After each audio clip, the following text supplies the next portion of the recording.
I'm glad to have you here. Follow my story until the end and comment the city you're watching from.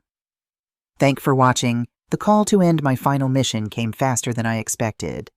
One moment I was reviewing security protocols in the operations room of our base in Afghanistan.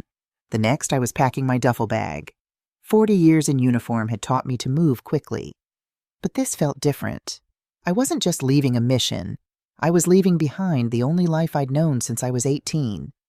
In my jacket pocket, my father's pocket watch pressed against my chest. He'd given it to me before my first deployment, whispering, "Always come home, Shirley." I had, time and again, but this return wasn't planned. After 4 decades of service, Colonel Shirley Grant was officially retiring. And I hadn't told anyone, not even my son, Mark. The overnight flight to Miami stretched like an endless ribbon of darkness and engine hum.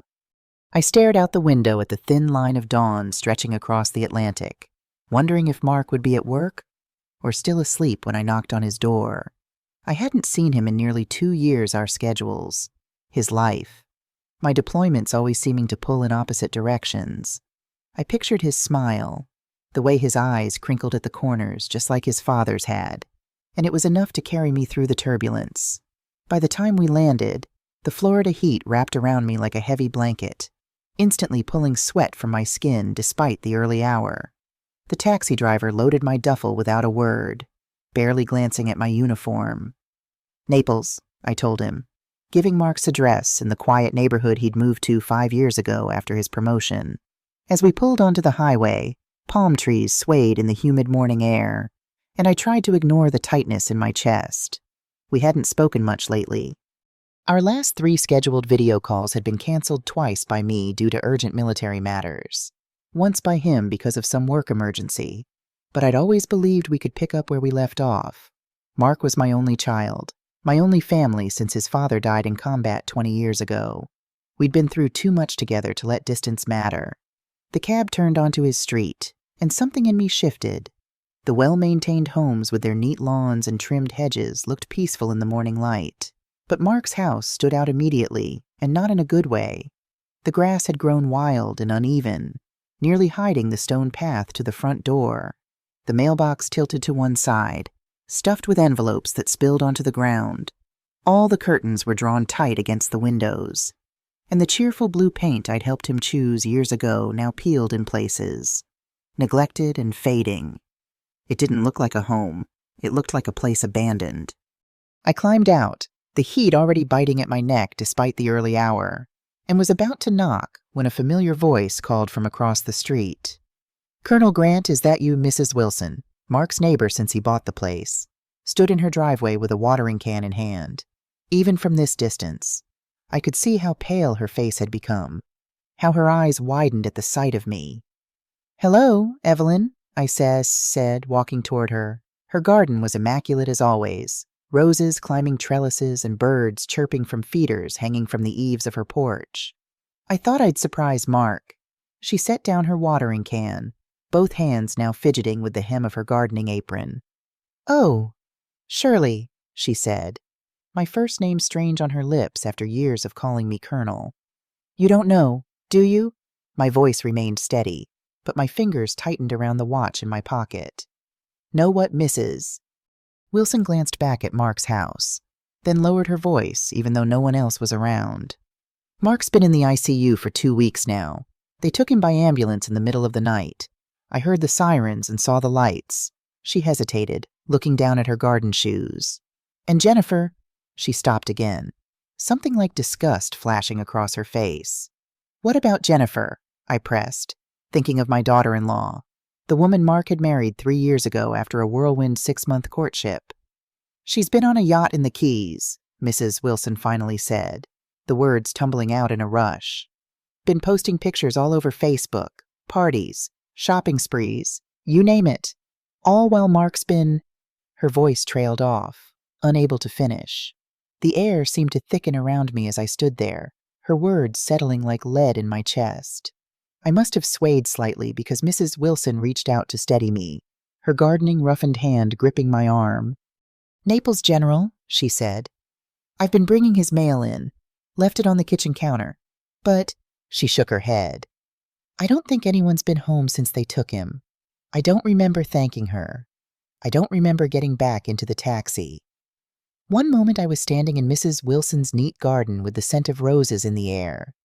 The next I was pushing through the hospital's sliding glass doors, my heartbeat pounding in my ears. The air inside was sharp with disinfectant, the kind that clings to your clothes long after you've left. At the reception desk, I gave my name and Mark's. The nurse's eyes flickered with recognition when I mentioned my son's name, and something in her expression made my stomach drop. 5th floor, she said quietly. Room 512. The ICU waiting room is just off the elevator. I took the elevator up, gripping my father's pocket watch so hard the metal dug into my palm. My mind raced with possibilities, each worse than the last. Mark had always been healthy, active, strong, just like his father. What could have happened in the mere months since our last video call? The hallway of the ICU was quiet, except for the steady, mechanical beeping of monitors and the occasional squeak of nurses' shoes on the polished floor. Room 512 had a small window in the door, but the curtain inside was drawn, hiding whatever waited for me. I knocked gently, then pushed the door open without waiting for a response. When I stepped into Mark's room, the monitor sounds were louder, inescapable. My son lay on the bed, his skin sallow and stretched too tight across his cheekbones. His frame, once broad and strong like his father's, seemed shrunken beneath the thin hospital gown. Tubes and wires traced over him like a cruel map, leading to machines that beeped and hummed with artificial life. A man in a white coat turned from the monitor he'd been studying. He looked exhausted, dark circles rimming his eyes behind wire-framed glasses. "I'm Dr. Thomas Reynolds," he said, his voice low but firm. "Are you family?" "I'm his mother," I managed. "Colonel Shirley Grant. What happened to my son, Dr.?" Reynolds gestured to the single chair beside Mark's bed, but I remained standing. "Mr. Grant has advanced gastric cancer," he said, cutting straight to the point in a way I would normally appreciate. "Terminal. If we'd caught it earlier, there might have been options, but it's metastasized to his liver and lymph nodes." He paused, glancing down at Mark's still form. "He's been here 2 weeks. No visitors." The words felt unreal, as if they belonged to someone else's life, someone else's son. I moved closer, my fingers brushing the back of Mark's hand. His skin was cold, the veins fragile under my touch. "Has his wife been notified?" I asked, though I already knew the answer. "Dr." Reynolds' expression tightened. "We've called the emergency contact numbers on file multiple times, the first few days. Mrs. Grant answered, said she was out of town and would come when she returned.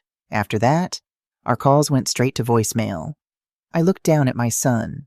This man I'd carried inside me, had raised alone after his father died. His eyelids fluttered. Slowly, they opened, and I saw the same hazel eyes I'd watched light up when he was a boy on the baseball field, when he graduated from college, when he told me he'd met someone special. "Mom?" His voice was barely a whisper, cracked and dry. "You're really here?" "I'm here, Mark," I said, taking his hand fully in mine now. "I'm right here." A ghost of a smile touched his lips. "I wanted to call you. My phone." He trailed off, too weak to finish. "Shh, don't worry about that now," I said, falling back into the rhythm of comforting him just as I had when he was small and woke from nightmares. "I'm not going anywhere." His eyes locked with mine, a sudden clarity shining through the medication haze. "I love you, Mom," he whispered, his voice faint as breath. Before I could answer, the monitor's steady beeping turned into one long, piercing tone.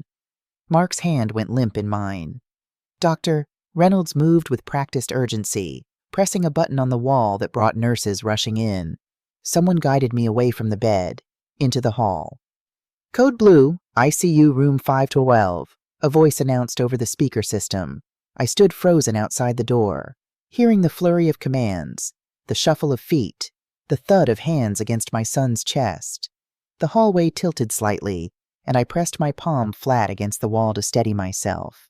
I'd faced enemy fire, made life-or-death decisions that affected entire units, but nothing had prepared me for this moment. Minutes later, though it felt like hours, the door opened. Dr. Frey Reynolds stepped out, his expression heavy, shoulders slumped. "I'm sorry, Colonel Grant," he said. "We did everything we could." The watch in my hand felt heavier than it ever had, and all I could think was that I had come home too late. The drive back to Mark's house was a blur. The taxi driver kept glancing at me in the rearview mirror, perhaps concerned by my silence or the way I stared straight ahead, seeing nothing of the palm trees and blue sky outside the window. The hospital had given me Mark's personal effects in a clear plastic bag, his wallet, a watch I'd given him for his 30th birthday, his phone with a dead battery, and a simple gold wedding band. I clutched the bag on my lap, my thumb rubbing absently over the curve of his watch through the plastic. When the taxi pulled up to Mark's house, I paid without registering the amount, then stood on the sidewalk watching the car drive away. The house looked even more neglected in the harsh afternoon sun. A wind chime hanging from the porch, a gift I'd sent from Japan during one deployment, twisted silently, its music stolen by disuse and weather. The keys to Mark's house felt foreign in my hand as I stepped onto the porch. Dead leaves had collected in the corners, skittering across the wooden planks as a hot breeze picked up. When I pushed the door open, a stale wave of air hit me, the kind that settles in when no one has cared for a place in weeks. The living room was dim, curtains pulled tight against the sunlight. Empty glasses sat on the coffee table, a thin layer of dust coating their rims. A half-empty bottle of scotch stood beside them, cap missing. The framed photos I remembered seeing during my last visit, Mark's college graduation, our fishing trip to Montana, his wedding day, were gone from the mantel, leaving lighter rectangles on the faded paint. In the kitchen, takeout containers and unwashed dishes were stacked haphazardly in the sink, a sour smell rising from them. The hum of the refrigerator was the only sign of life. On the counter, I found the pile of mail Mrs. Wilson had mentioned, leaning against the wall like a small paper tower. I tore through the envelope's utility shutoff warnings, overdue credit card statements, late mortgage notices. My chest tightened as I flipped through them. Mark had never been careless with money, even as a teenager. He'd saved his allowance, planning for purchases weeks in advance. The disarray around me, the mounting bills, none of it fit the son I knew.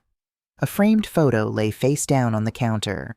I picked it up, wiping dust from the glass with my thumb. It was from their wedding day, Mark in his suit, Jennifer in her flowing white dress, both smiling at the camera. She was striking, with her sleek black hair and practiced smile. Designer shoes that had probably cost more than my monthly retirement check would be. I set the photo down, unable to reconcile the smiling woman in the image with someone who would abandon my son in his greatest time of need. The house had 3 bedrooms: the master, a guest room, and the small room Mark had set up as a home office.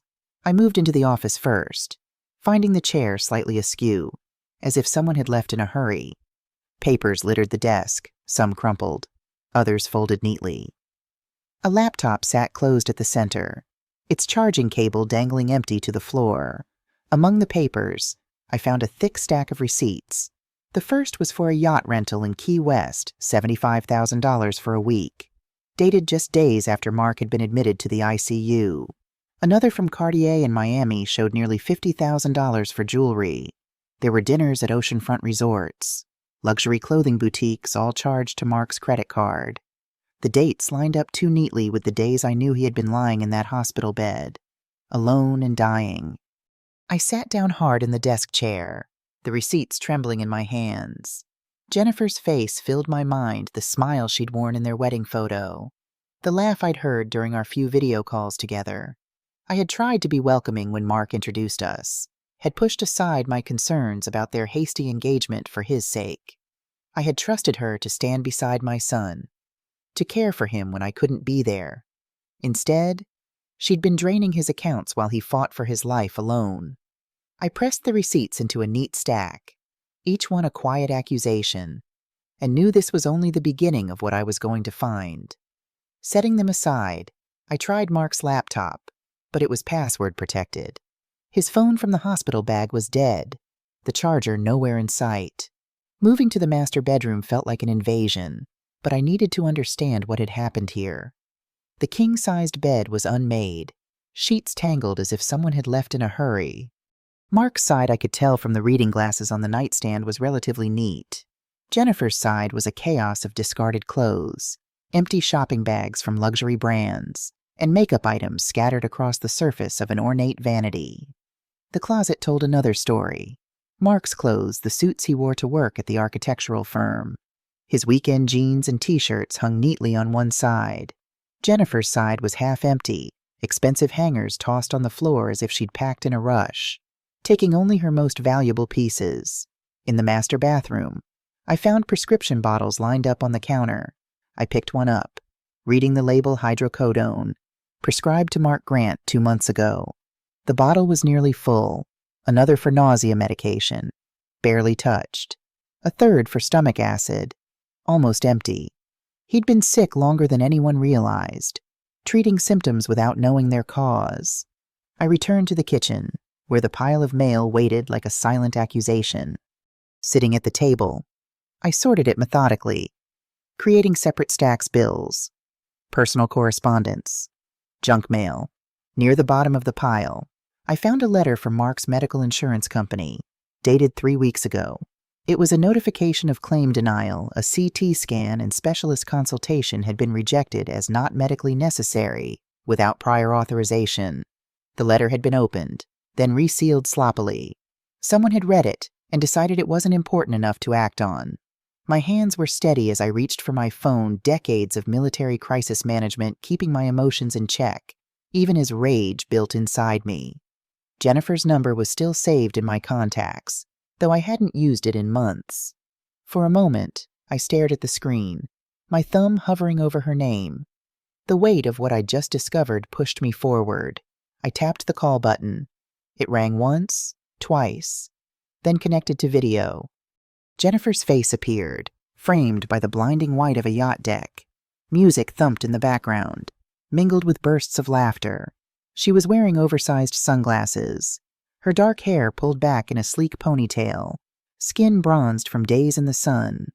In one hand, she held a stemmed glass, a bright orange drink sloshing against the rim. Behind her, people in swimwear danced and shouted over the wind. "Well, look who finally decided to call," she said, smiling like we were old friends catching up. "The military must have finally let you have a day off." I said nothing, simply watching her. The seconds stretched between us, her smile faltering slightly at my silence. "Is something wrong?" she finally asked, pushing her sunglasses to the top of her head. "You look different." "Mark's gone," I said flatly, my voice steadier than I expected. Her smile faltered for a heartbeat. Then she shrugged, taking a slow sip from her glass. "It was inevitable. You know, he'd been sick for a while. Nothing anyone could do." I felt the air tighten in my lungs, but I didn't let it show. "And the charges on his card, the yacht rentals, the jewelry." Her laugh was short, careless. "I'm his wife, Shirley. What's his is mine. That's how marriage works." The ease with which she said it was almost more shocking than the words themselves. She didn't even try to pretend remorse or grief. I studied her face for a long second, memorizing every detail: the designer sunglasses pushed up into her perfectly styled hair, the shimmer of gold hoops in her ears, the way one perfectly manicured hand lazily swirled her drink. "Enjoy the view while it lasts," I said quietly. She tilted her head as if she'd heard a compliment. "Oh, I will." "That," I said, leaning forward so my face filled the screen, "was your last party on my dime." I ended the call before she could respond, the image of her frozen mid-smirk lingering on the black screen. Setting the phone down, I reached for my father's pocket watch, the cool metal steadying me. It was time to make sure Jennifer never touched another cent of what Mark left behind. The hospital corridor seemed longer when I returned that evening. Each step echoed against the polished floor as I made my way to the room where my son's body still lay. Dr. Reynolds had agreed to let me have some time with Mark before they moved him to the funeral home. "We're not supposed to do this," he'd said over the phone, his voice softening when I explained the situation. But given the circumstances, take as long as you need. Colonel, a different nurse led me to the room, her shoes squeaking softly against the floor. I'm sorry for your loss, she said as she opened the door. I was on duty when they brought him in. He asked about his wife every day that first week. The words twisted something inside me, but I nodded my thanks. When she closed the door, leaving me alone with Mark, the silence felt absolute. They had removed all the tubes and wires, switched off the machines. He looked peaceful now, the pain erased from his face. But he wasn't my Mark anymore. This was just the shell he'd left behind. I sat beside him, taking his cold hand in mine. I'm sorry I wasn't here sooner, I whispered. I should have visited more, should have seen the signs. My mind flashed back to our last video call, months ago. He'd looked tired, had lost weight I'd attributed to stress at work. When I'd asked if he was sleeping enough, he'd laughed it off. Just busy with a big project, he'd said. Nothing to worry about. Had he already known then? Had he been protecting me from the truth? Not wanting to worry me while I finished my final deployment on the small table beside the bed. Someone had placed his wedding ring. I picked it up, turning it over in my palm. Inside, an inscription caught the light. Forever yours, J. A promise as empty as Jennifer's grief. I slipped the ring into my pocket alongside my father's watch. Mark had treasured both these men in his life, the father he'd lost too young, and the woman who'd abandoned him at the end. One had given everything, the other had only taken. I'll make this right, I promised him, squeezing his hand one last time. Whatever it takes. The walk back through the hospital felt like moving through water, each step requiring conscious effort. At the nurse's station, I paused. Was there anyone else? I asked the nurse who'd let me in. Any friends who visited, called to check on him. She checked the visitor log, flipping back through several pages. Just one, she said finally. A Thomas Wilson. Came by 3 times. Brought books and a portable radio. She looked up. That's all we have on record. Thomas Wilson, Mrs. Wilson's son. I remembered Mark mentioning him as a childhood friend who'd moved back to Naples a few years ago. At least someone had cared enough to visit. Outside, the Florida evening was settling in, bringing little relief from the day's heat. I sat in my rental car, staring at the hospital's illuminated entrance. For 40 years, I'd lived by military protocol, had always known the next step to take. Now, faced with my son's death and his wife's betrayal, I felt unmoored, adrift in civilian waters too murky to navigate. But one thing was clear, I needed to understand what had happened to Mark's finances before Jennifer could do any more damage. Back at the house, I forced myself to be methodical. In Mark's office, I searched through drawers until I found a leather portfolio embossed with his initials, a gift from me when he graduated architecture school. Inside were his important documents: birth certificate, social security card, marriage license, and tucked in a side pocket, a sealed envelope with power of attorney typed neatly across the front. I tore it open, scanning the legal document inside. Mark had granted me power of attorney before my last deployment, a precaution we'd both agreed on, in case something happened to him while I was overseas and unreachable. It had seemed unlikely we'd ever need it, but Mark had always been thorough, planning for contingencies like the soldier's son he was. The document was properly notarized, dated 18 months ago. It had never been revoked. My hands were steadier now, my military training taking over. I had a mission, clear parameters, and the authority to act. I began taking photos of everything: the receipts, the bills, the prescription bottles, the power of attorney.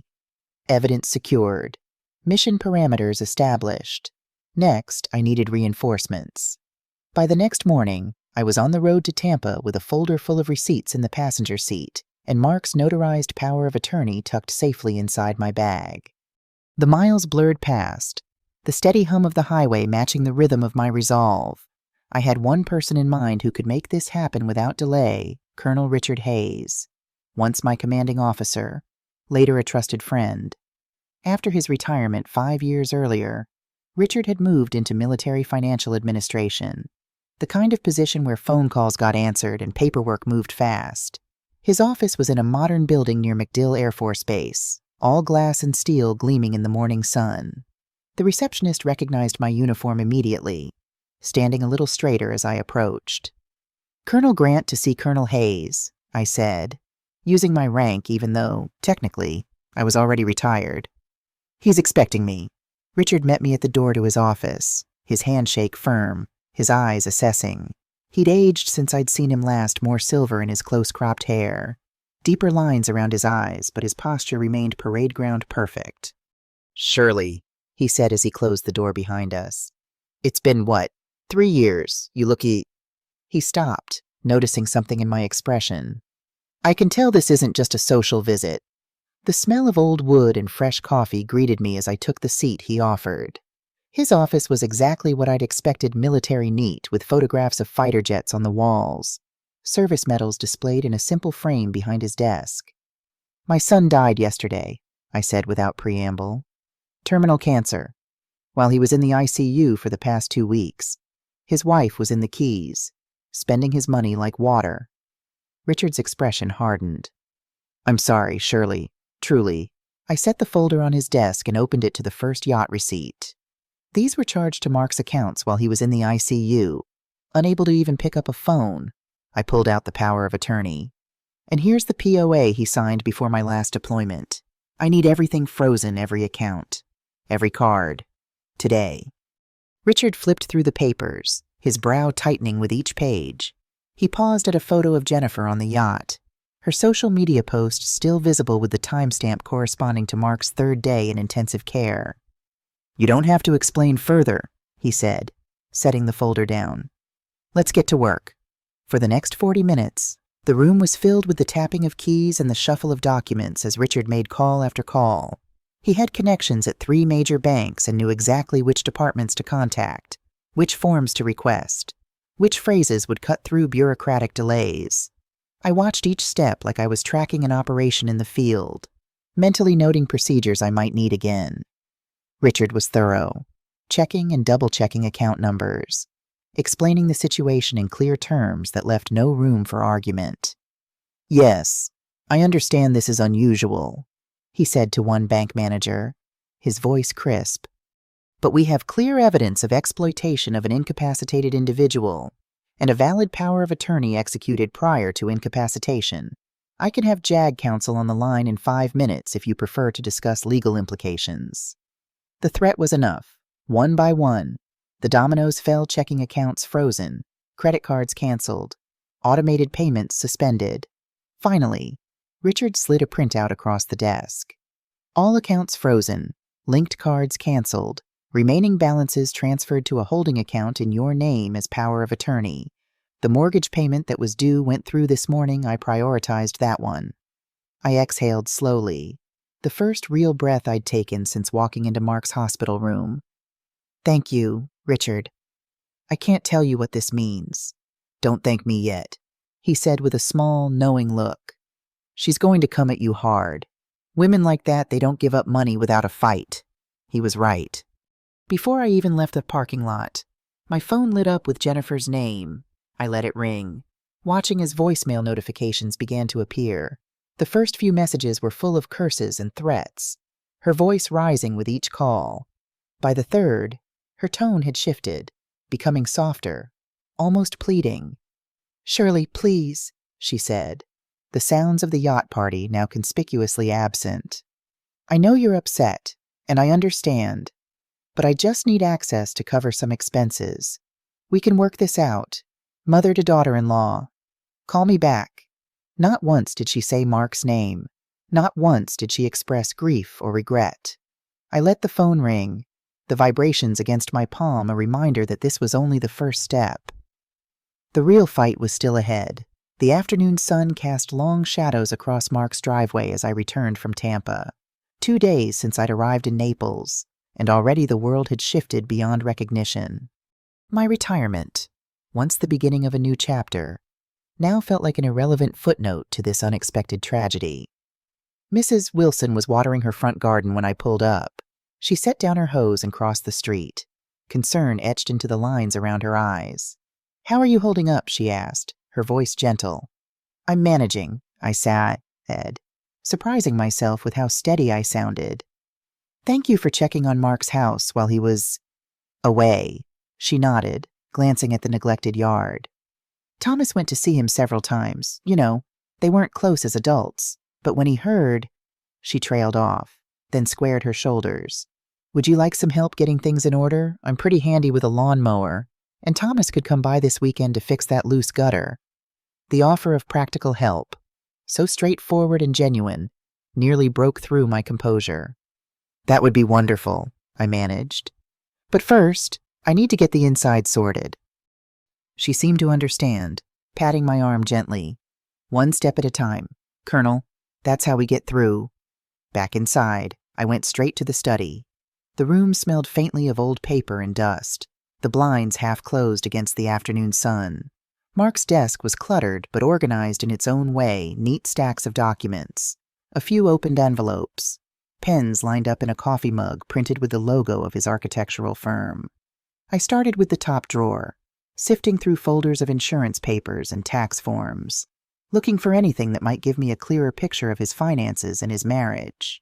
The second drawer held old sketchbooks filled with Mark's architectural drawings, bridges, and buildings rendered in precise, careful lines. I paused, running my fingers over a sketch of a modernist house he'd designed in graduate school. He'd had such dreams then, such talent. In the bottom drawer, beneath a stack of computer manuals, I found a small leather-bound notebook, the kind Mark had kept since college for jotting down ideas and reminders. The cover was worn at the edges, the spine creased from use. I sat at his desk and opened it. The first few pages were lists of household chores and grocery items, interspersed with measurements for home improvement projects. But then the entries changed. Each line carried a date, an amount, and a short note in his careful handwriting. March 8th, $3,000 for Jennifer's medical procedure.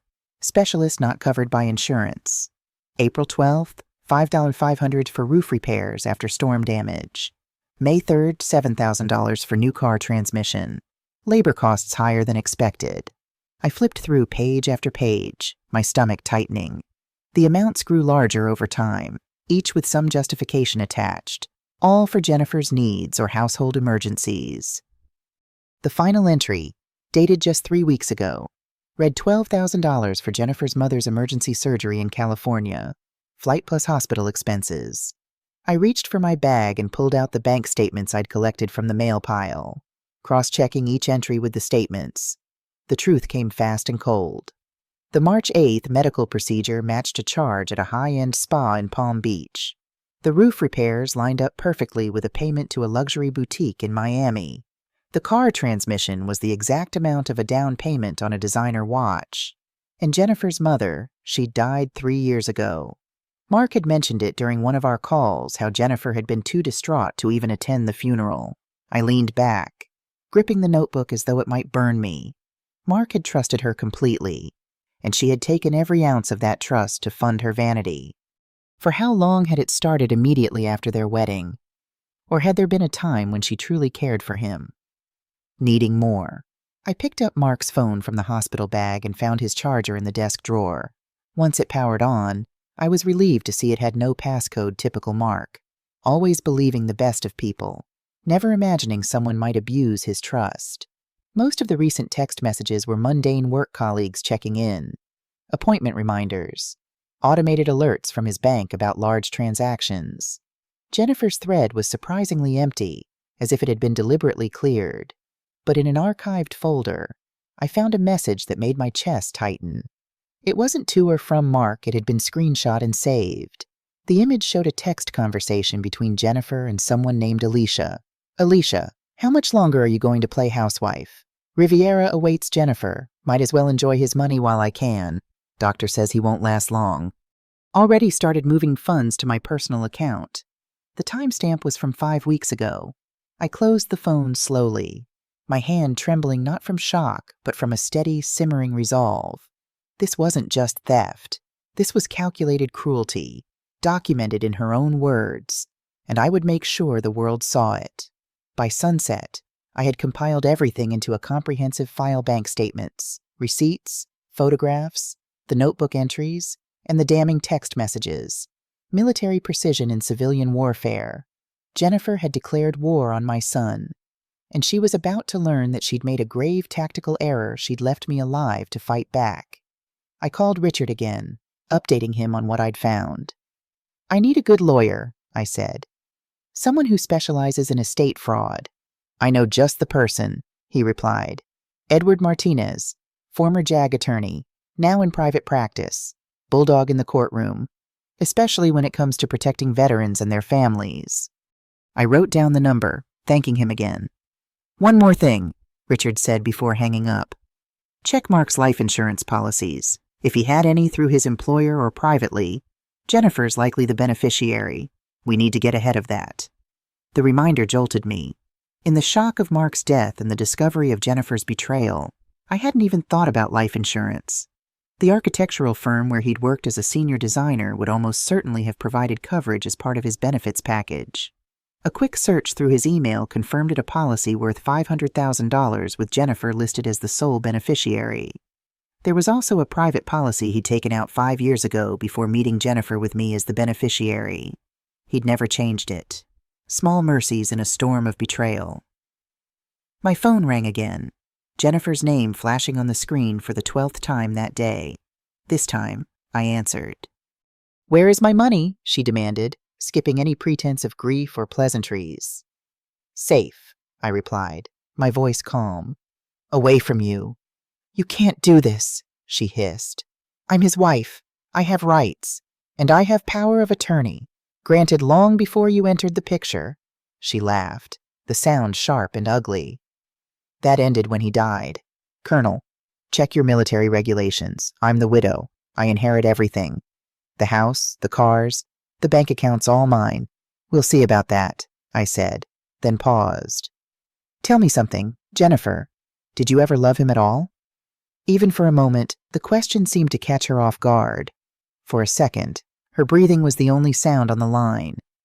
"Love is for people who can't afford better options," she finally said. "Mark was convenient and generous until he got sick." The callousness of her words should have shocked me, but after what I'd discovered, I was beyond surprise. "You should know," I said carefully, "that I found his phone. I've seen your text to Alicia." Her sharp intake of breath was the first genuine reaction I'd heard from her. "Those are private," she snapped. "You had no right." "Neither did you," I cut her off. "You had no right to steal from my son while he was dying alone. No right to marry him under false pretenses. No right to his money or his home or anything he worked for." "You can't prove anything," she said, but uncertainty had crept into her voice.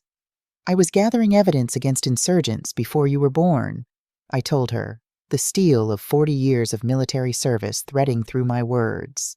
"Trust me when I say I have everything I need." I ended the call, setting the phone down carefully on Mark's desk. Through the window, I could see Mrs. Wilson's lights glowing warmly across the street, a reminder that not everyone in the world was like Jennifer. Tomorrow, I would call Edward Martinez and begin the legal battle. Tonight, I needed to plan Mark's funeral, a task I had never imagined facing. At least not so soon. A parent should never have to bury their child. The natural order of things had been upended, leaving me to navigate a terrain more treacherous than any battlefield I'd faced. In Mark's closet, I found a cardboard box labeled Mom's Things in his neat handwriting. Inside were items I'd asked him to store when I moved overseas for my last posting photo albums, my service medals, letters his father had written me during our early days together.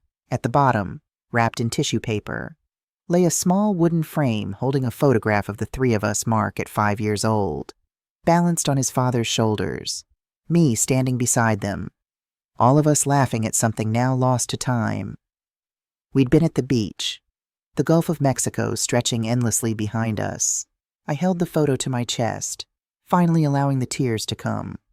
Not in front of Jennifer, not in the hospital, not in Richard's office, but here, alone in the house my son had made, surrounded by the evidence of a life cut short and a love betrayed. Tomorrow would be for justice. Tonight was for grief. I woke before dawn, military habits refusing to yield even to grief. For a moment, the unfamiliar ceiling of Mark's guest room disoriented me. Then reality crashed back, My son was gone. His wife had betrayed him, and I had a war to fight on his behalf. The house was silent as I made coffee in the kitchen, the morning light barely filtering through the curtains. I'd slept in my clothes, too exhausted to bother with pajamas. My phone showed 3 missed calls from Jennifer, all after midnight. No voicemails this time. As I sipped my coffee, I methodically laid out my battle plan for the day: meet with the lawyer, arrange Mark's funeral, and continue gathering evidence. The military had taught me to compartmentalize, to focus on the mission even when emotions threatened to overwhelm. That training was saving me now. By 7, I was showered and dressed in the one civilian outfit I'd packed: dark slacks and a button-down shirt. I'd need to buy something appropriate for the funeral. The thought sent a fresh wave of pain through me, but I pushed it aside. Operational focus. Mrs. Wilson appeared at the door just as I was heading out, a covered dish in her hands. "Breakfast casserole," she said, pressing it into my arms before I could protest. "My mother's recipe. Thomas is coming by later to mow the lawn." Her eyes were red-rimmed beneath her glasses. "We all loved Mark, you know. Such a kind young man." I thanked her, touched by the simple gesture of neighborly care.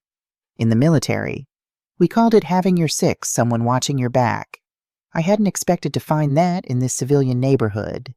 Edward Martinez's law office was in a converted historic home in downtown Naples, the kind of place that spoke of established success without flashy pretension.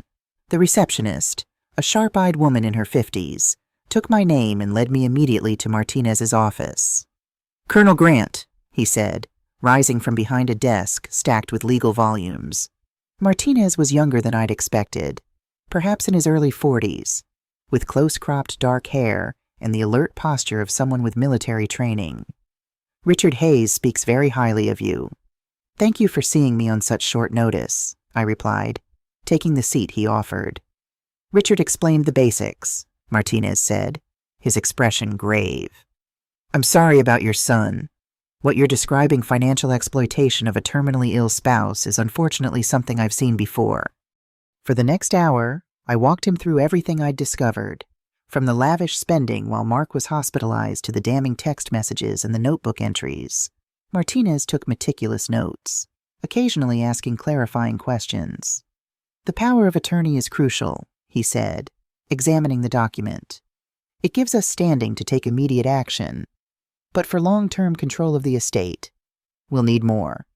He outlined our options: filing for emergency injunctive relief to maintain the freeze on Mark's assets, contesting any attempt by Jennifer to claim the estate as sole heir, and potentially bringing civil charges for fraud.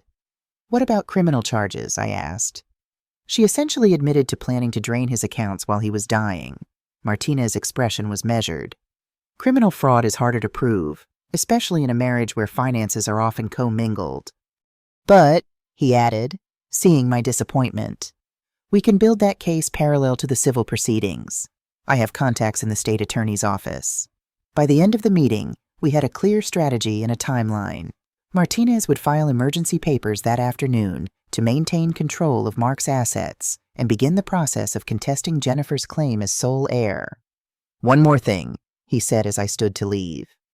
"The life insurance through his employer Jennifer will likely try to claim that immediately. We should notify the company of potential fraud." I nodded, relieved that he'd thought of it. "What do you need from me?" "Continue gathering evidence," he said. "And prepare yourself. This type of case can get ugly, especially when significant assets are involved." Back at Mark's house, I found the lawn freshly mowed, the edges neatly trimmed. Thomas Wilson, a tall man in his 30s with his mother's kind eyes, was fixing the sagging gutter along the front of the house. "Mom said you could use a hand," he said simply when I thanked him. "Mark was good to me when we were kids. Least I can do." While Thomas worked outside, I returned to my investigation inside. The methodical search of Mark's home continued, now with more specific targets based on Martinez's advice. We needed to establish a timeline of when Jennifer's behavior changed, when the theft began, and how much had been taken. In the study closet, I found a fireproof safe, small but heavy. The combination eluded me until I tried my own birth date, a choice so like Mark that it made my throat tighten. Inside were his passport, Social Security card, and several USB drives labeled by year. I plugged the most recent into his laptop, which I'd managed to access using his standard password, a combination of his father's initials and the year he was born. Mark had always been sentimental about such things, a trait that now proved useful. The drive contained backup copies of his financial records, neatly organized by month and category. I opened the earliest files, dating back to just after his wedding to Jennifer. The transformation was stark and disturbing. Before Jennifer, Mark's spending had been modest and consistent, a good salary from the architectural firm, regular savings contributions, modest indulgences like occasional travel or restaurant meals. After the wedding, expenses skyrocketed. Jewelry, designer clothing, spa treatments, all categorized under Jennifer in his meticulous records. Most telling was a folder labeled Jen Background. I clicked it open, my breath catching at what I found. Mark had hired a private investigator 3 months ago. The report detailed Jennifer's history, daughter of a once wealthy family that had lost everything in a financial scandal, a series of relationships with wealthy older men, and a pattern of excessive spending that had left her deeply in debt before meeting Mark. He had discovered her lies, but too late. A note at the end of the file, written by Mark himself, read, "Confronted Jen about Aspen trip charges. She denied everything despite credit card statements. Says I'm paranoid, imagining things. Maybe the doctors are right about the stress affecting my mind. We'll talk to Dr. Chen about increasing medication." My hands clenched around the mouse.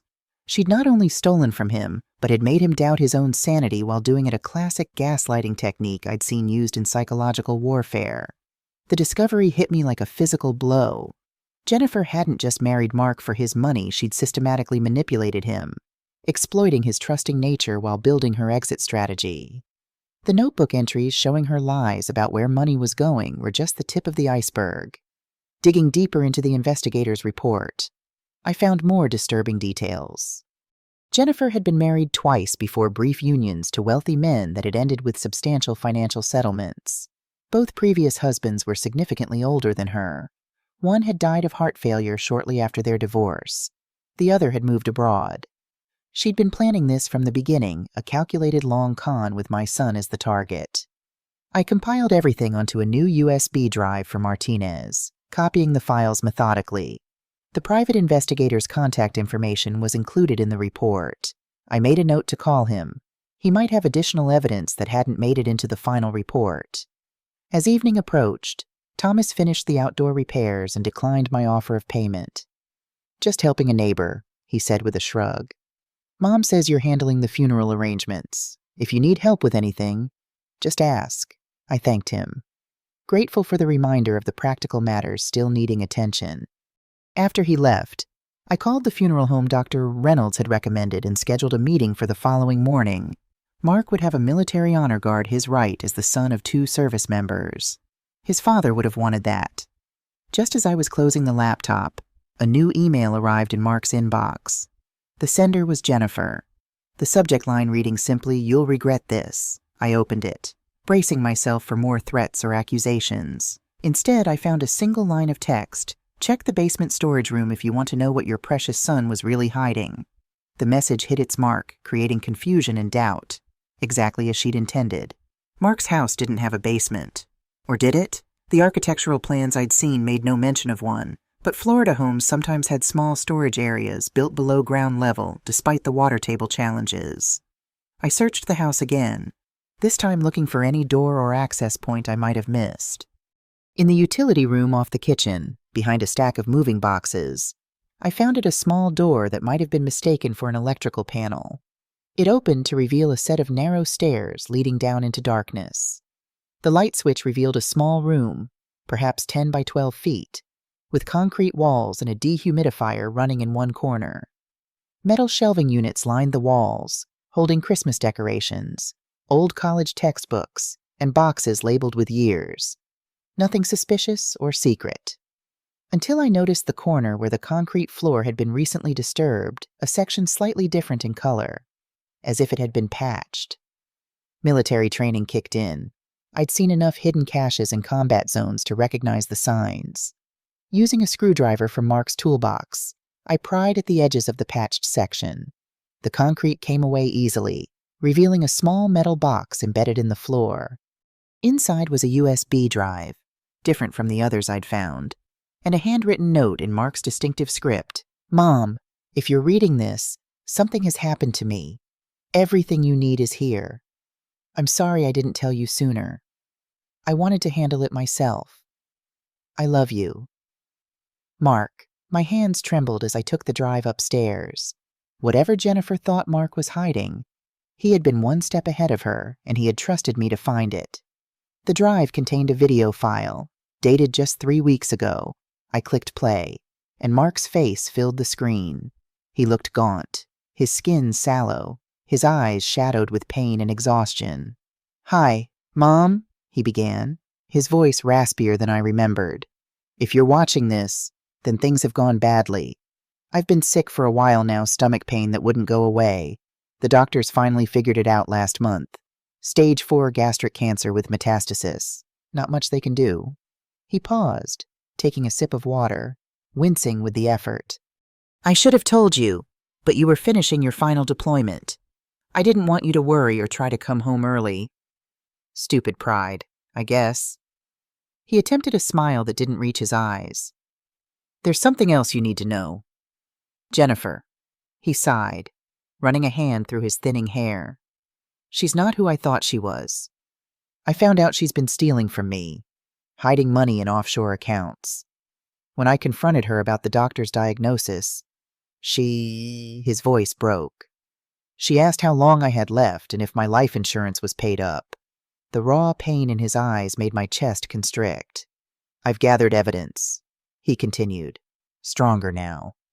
"Account numbers, transfer records, recordings of conversations, it's all on this drive. I've made provisions to protect what I can. But Jennifer is resourceful. She thinks I don't know about her plan. But the investigator I hired found everything." He leaned closer to the camera, his eyes suddenly fierce despite his weakened state. "Mom, I know you'll do what needs to be done. You always have. I've updated my will, but I had to do it carefully so Jennifer wouldn't find out. The lawyer's information is in the file named Gibraltar. Contact him as soon as possible." Mark looked away briefly, composing himself. When he turned back, his expression had softened. "I want you to know I was happy. Once. And I've made peace with what's happening. Please don't blame yourself for not being here. You've always been there when it mattered." His voice caught. "I love you, Mom. Always have." The video ended, freezing on Mark's face my son, my only child, saying goodbye through a computer screen while I was half a world away. I sat motionless for several minutes, the pain so intense it felt physical. Then, drawing on decades of discipline, I dried my eyes and opened the file labeled Gibraltar.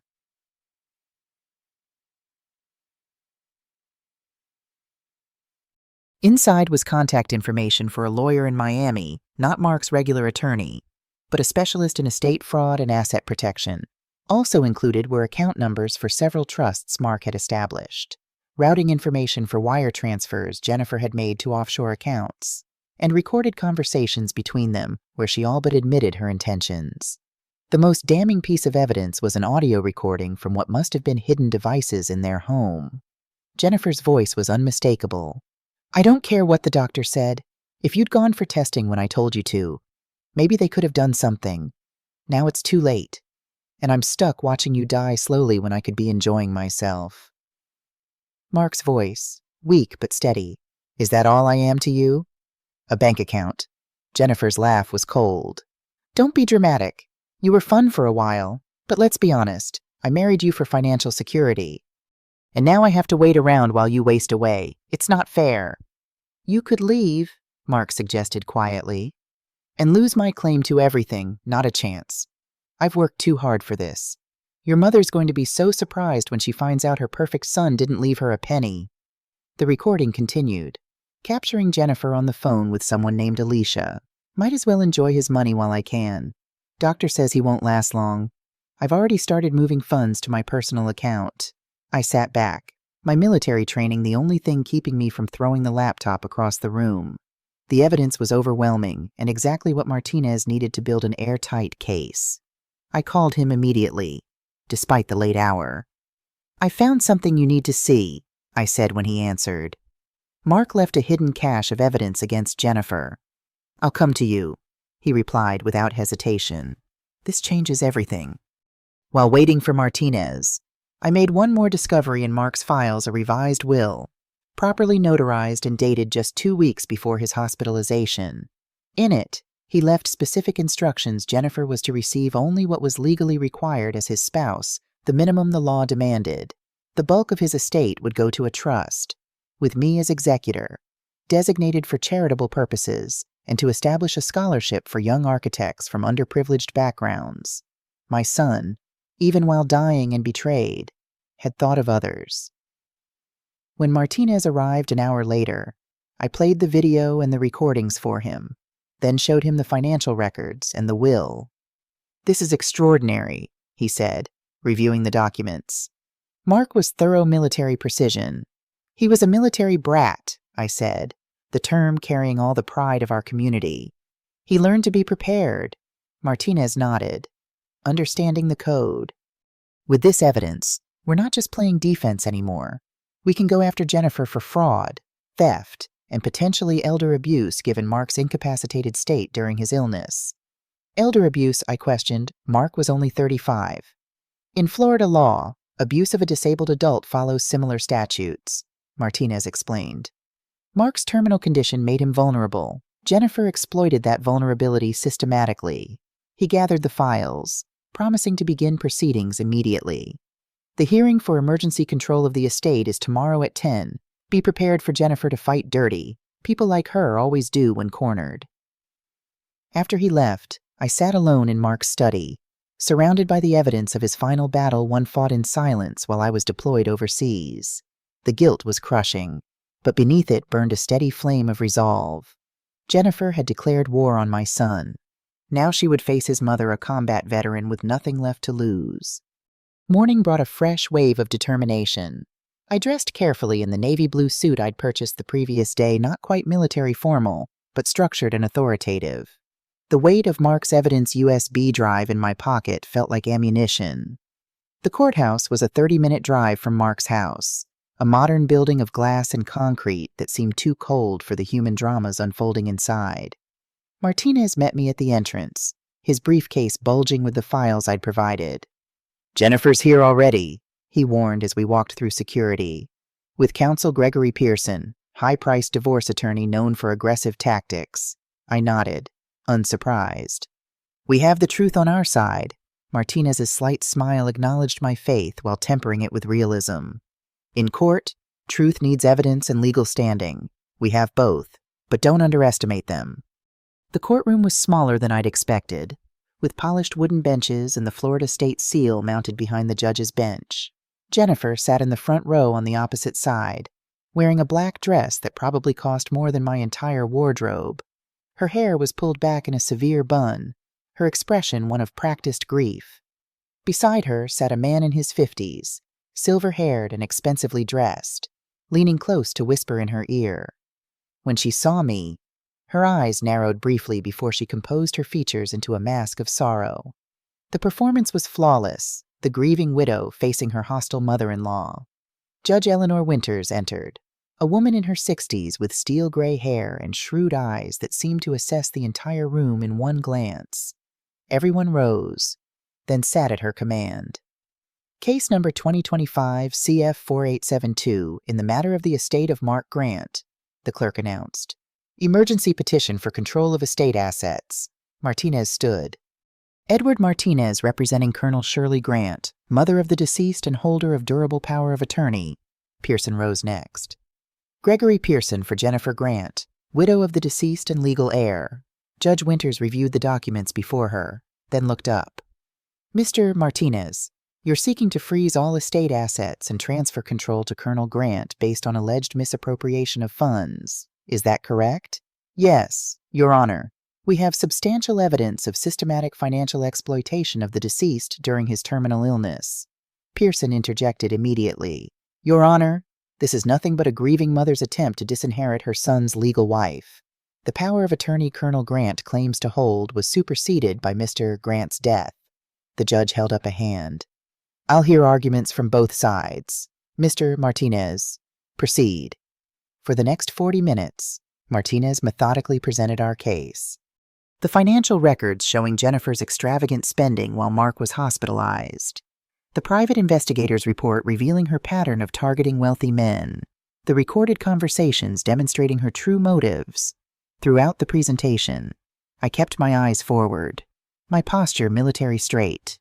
Only once did I glance at Jennifer, finding her mask of grief slipping into cold calculation as she whispered urgently to Pearson. When Martinez played the recording of Jennifer discussing how she'd already started moving funds while Mark was dying, a murmur ran through the courtroom. Judge Winters's expression remained neutral, but her eyes sharpened. Pearson's rebuttal was what we'd expected, attacking the legality of the recordings, questioning the authenticity of the evidence, portraying Jennifer as a loving wife blindsided by both her husband's death and her mother-in-law's hostility. Mrs. Grant had every right to access joint accounts, he argued smoothly. These were marital assets. Colonel Grant is attempting to rewrite Florida law based on personal animosity. The judge listened impassively, occasionally making notes. When both attorneys had finished, she turned to me. Colonel Grant, as holder of the power of attorney, what are your intentions regarding the estate? I stood drawing on 4 decades of addressing superior officers. Your Honor, my son's final wishes were clear. He established trusts for charitable purposes and made provisions for his assets to benefit architectural education for underprivileged students. I intend to honor those wishes and protect his legacy from further exploitation. Judge Winters nodded, then addressed Jennifer. Mrs. Grant, do you wish to make a statement? Jennifer rose, a single tear tracking perfectly down her cheek. Your Honor, I loved my husband. These accusations are heartbreaking at a time when I'm already grieving. Mark would be devastated to see his mother turning against me like this. Her performance was convincing, but the evidence spoke louder. Judge Winters reviewed her notes one final time, then looked up. Based on the evidence presented and the existence of a valid power of attorney, the court grants temporary control of all estate assets to Colonel Shirley Grant, pending full probate proceedings. All accounts will remain frozen except as necessary for estate administration. Mrs. Jennifer Grant is prohibited from accessing any property or funds until further order. The sound of the gavel was sharp and final. Jennifer shot to her feet, her facade of grief evaporating instantly. You can't do this, she shouted, her face flushed with rage. That money is mine. The house is mine. Control yourself, Mrs. Grant, Judge Winters warned, or I'll hold you in contempt. Jennifer turned to me, her eyes burning with hatred. You'll regret this, Shirley. I knew people in Mark's life you've never even met. This isn't over. 2 bailiffs moved closer as Pearson attempted to calm his client. Martinez gathered our materials quickly, guiding me toward the exit before the situation escalated further. In the hallway, he allowed himself a small smile. Round 1 to us, but Jennifer's right about one thing: this isn't over. Pearson will appeal, and they'll look for any procedural error they can find. I nodded, the victory feeling hollow without Mark there to see justice being served. What's our next step? We need to secure the house and all physical assets immediately. Change the locks. Document everything of value. Jennifer will likely try to remove items she claims are personal property. By the time we returned to Mark's house, it was already too late for some of that. The front door stood open, and sounds of destruction came from inside. Martinez called the police while I rushed in to find Jennifer and 2 men I didn't recognize throwing items into boxes and bags. The living room was in chaos, drawers emptied onto the floor, cabinets standing open, Mark's belongings scattered everywhere. Jennifer looked up as I entered, a framed photo of Mark in her hands. The grieving mother returns, she sneered, deliberately dropping the frame. The glass shattered on the hardwood floor, Mark's smiling face now webbed with cracks. Just collecting my things. Step away from my son's belongings, I said, my voice deadly calm, the tone that had made recruits freeze in their tracks. Jennifer laughed. Your son, you were barely in his life. Did you know he waited by the phone every birthday? hoping you'd call that he kept making excuses for why his mother was always too busy for him. The words were calculated to wound, and they found their mark. But 40 years of military discipline doesn't break easily. The police are on their way, I replied evenly. And you're trespassing on property you've been legally barred from entering. One of the men with her young, muscular, with a tattoo visible at his collar, stepped forward menacingly. Lady, you should leave before things get unpleasant. Martinez appeared behind me, his phone still in hand. That sounds very much like a threat, which would violate the restraining order included in the judge's ruling. The police are 3 minutes out. I suggest you all stop what you're doing immediately. The man hesitated, looking to Jennifer for direction, her face contorted with fury, but calculation quickly replaced it. Fine, she said, dropping an expensive-looking vase that shattered alongside the photo frame. Take this dump. Mark was pathetic anyway weak, just like his father probably was. You military types are all the same, all discipline. No spine.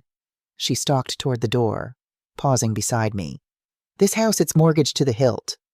I made sure of that. Good luck paying it off on your pension. Colonel? The 2 men followed her out, carrying several bags of items. We let them go, Martinez documenting everything with his phone camera. The destruction they'd left behind was extensive but appeared targeted expensive electronics. Jewelry and artwork were gone, while more personal items had been deliberately damaged.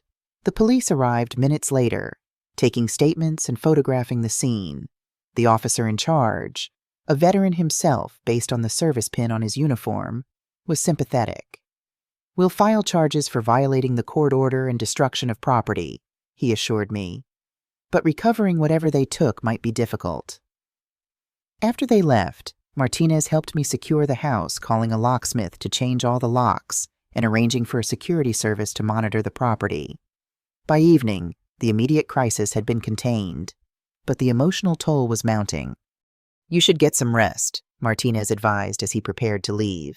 Tomorrow we'll need to visit Mark's bank in person, check safe deposit boxes, and begin a full inventory of the estate. I nodded, too exhausted to speak. The adrenaline of the confrontation was fading, leaving behind a bone-deep weariness. You won, he added gently. Today was a major victory. Mark would be proud. Alone in the house, I began cleaning up the mess Jennifer had left behind, carefully collecting the shards of broken glass from Mark's photo. The image of my son, smiling up through the cracks, brought a fresh wave of grief. Had I really missed all those birthdays? Had he really waited by the phone Jennifer's words, designed to hurt, carried just enough potential truth to find purchase? My military career had taken me away from Mark more often than I cared to admit. There had been missed birthdays, school events I couldn't attend, graduations I'd witnessed only through photos or video calls. But we'd had our own language of love, the care packages I sent from every deployment, the long letters I wrote by hand, the way he always signed off our calls with "proud of you, Mom." We'd understood each other's commitments and sacrifices, hadn't we? As I carefully placed the broken frame on the mantel, my phone rang Richard Hayes, calling for an update. We won the emergency hearing, I told him, fighting to keep my voice steady. But Jennifer ransacked the house before we could secure it. Richard's sigh carried through the line. Not surprised. People like that always lash out when cornered, but this gives us more ammunition for the criminal case. She said the house is heavily mortgaged, I added. Is that something you can check? Already on it, he replied. I've been digging into all the financial records we can legally access. Mark's main mortgage was reasonable given his income, but there's a second mortgage taken out 8 months ago, nearly $200,000. Jennifer's signature is on it too. The news wasn't surprising after everything else I'd discovered, but it still stung. Where did the money go?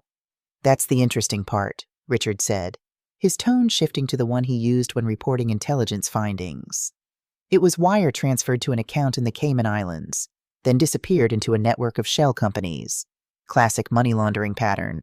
Can we trace it? With the right resources. There was a pause. Surely, this goes beyond simple fraud. This looks like organized criminal activity.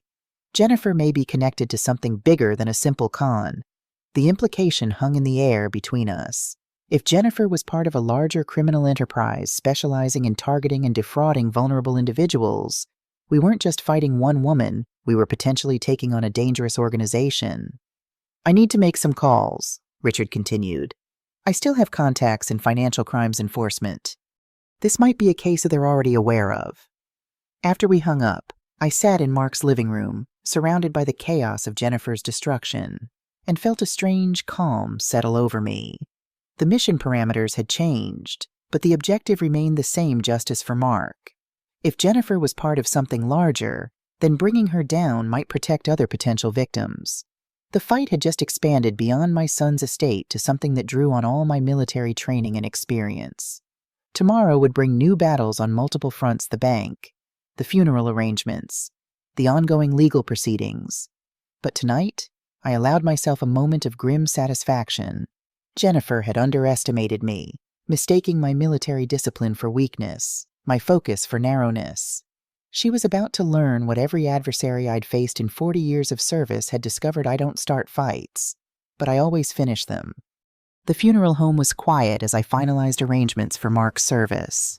The director, a compassionate woman named Sarah Daniels, guided me through options with gentle efficiency. Military honors were confirmed: a flag ceremony befitting the son of 2 decorated service members. "We have an opening this Saturday," she said, checking her calendar.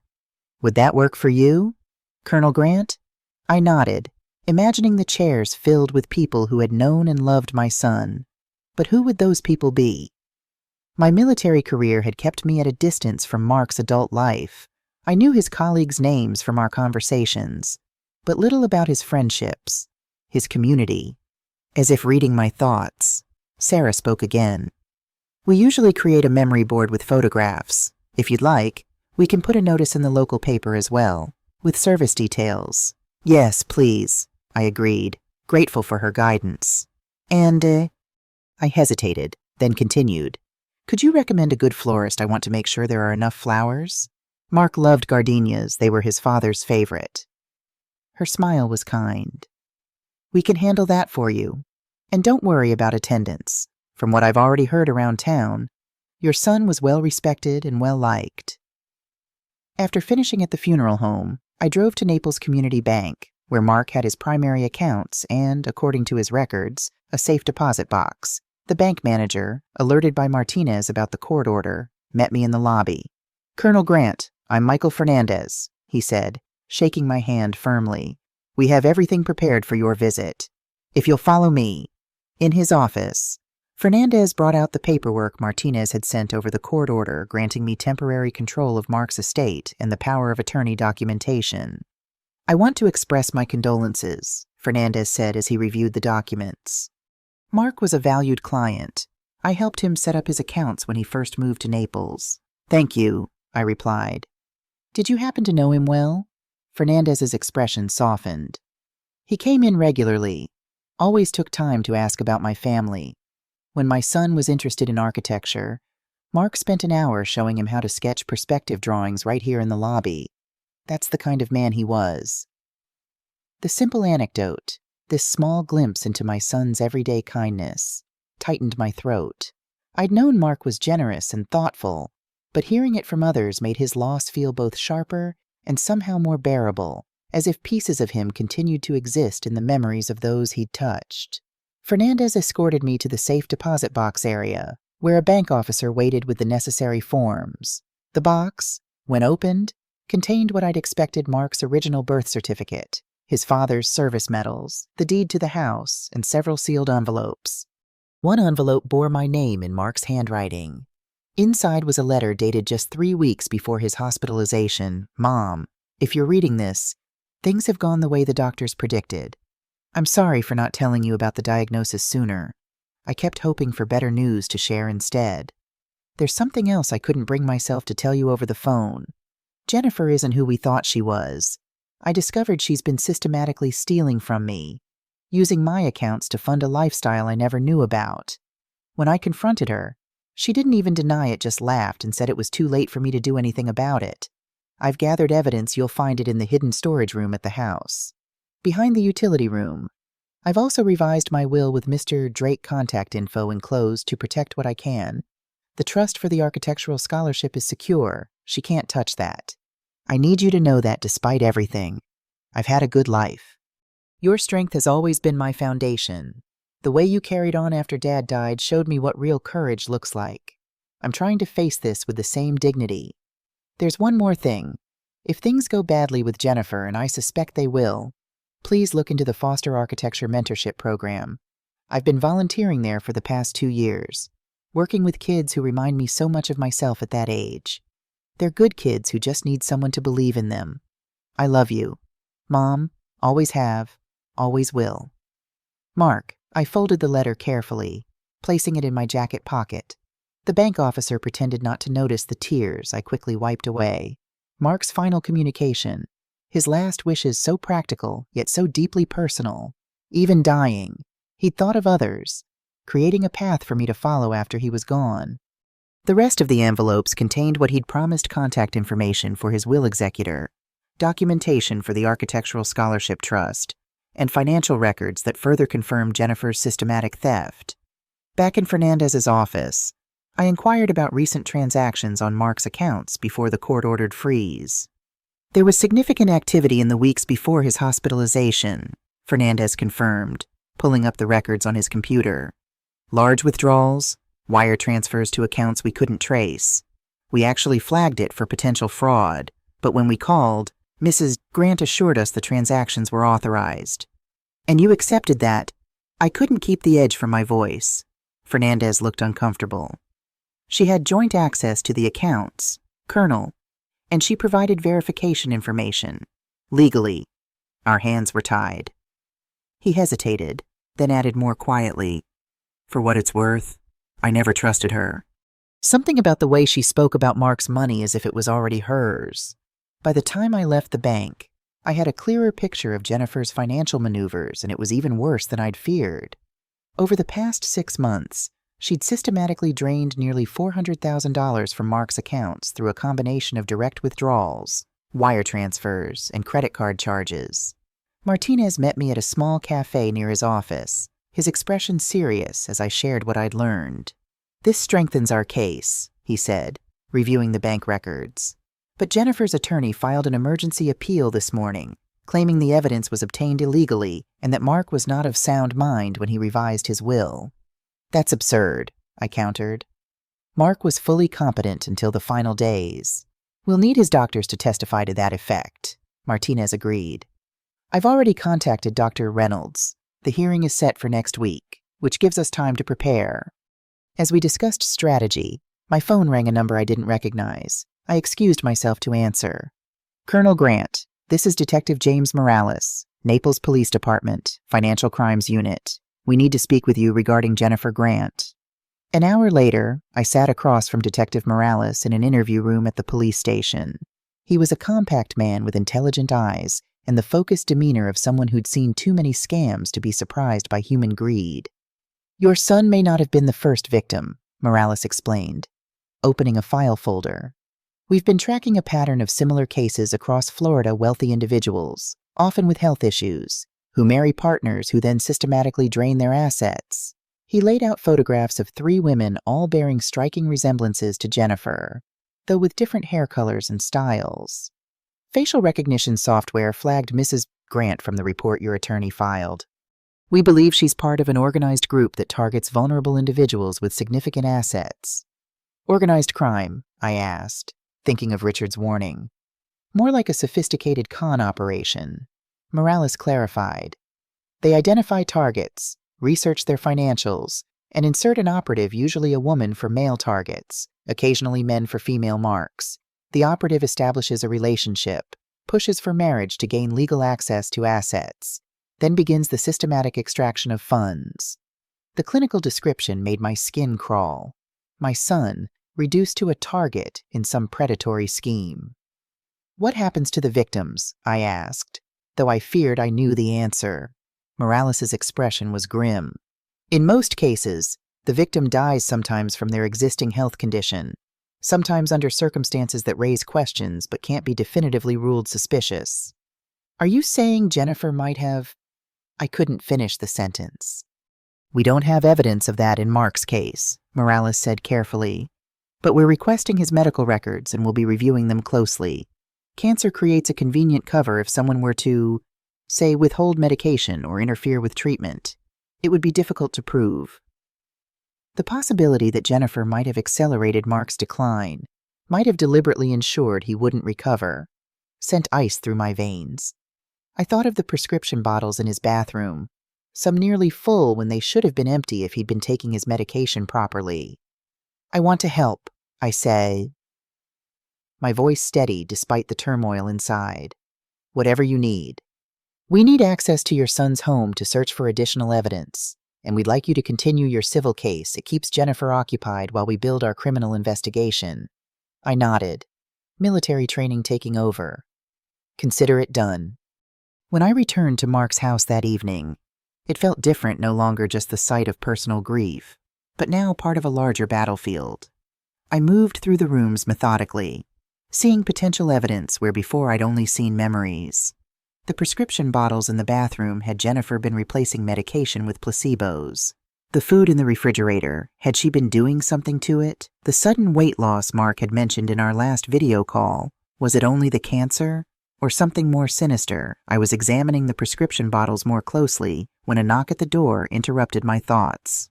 Through the peephole, I saw Jennifer standing on the porch, alone this time and dressed more casually than in court. Against my better judgment, I opened the door, keeping the security chain engaged. "What do you want?" I asked, my voice cold. "To talk," she replied, her tone conciliatory. "Just 5 minutes.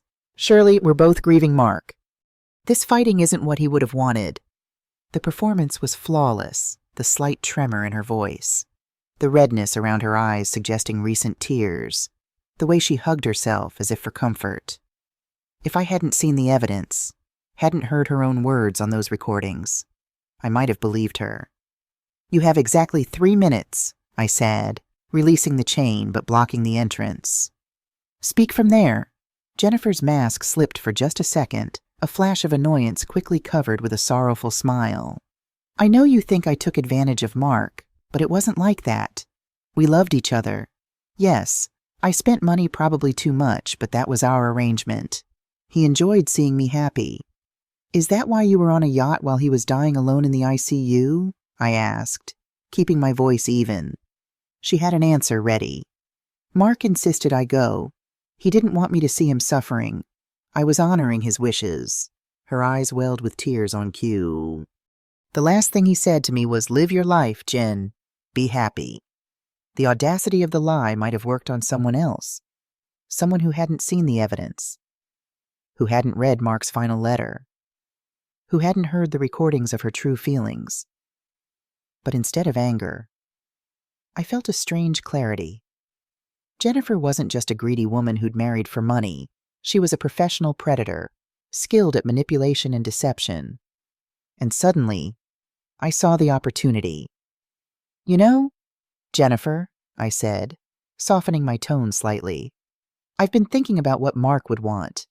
Maybe you're right, all this fighting isn't helping anyone." She blinked, clearly not expecting this response. "Exactly. We could settle this privately, without lawyers. I'm sure we can come to an arrangement that honors Mark's memory." I nodded thoughtfully. "Maybe so. Why don't you come by tomorrow afternoon? We can discuss terms, just the two of us." The flash of triumph in her eyes confirmed what I suspected. She thought she'd found a weakness to exploit.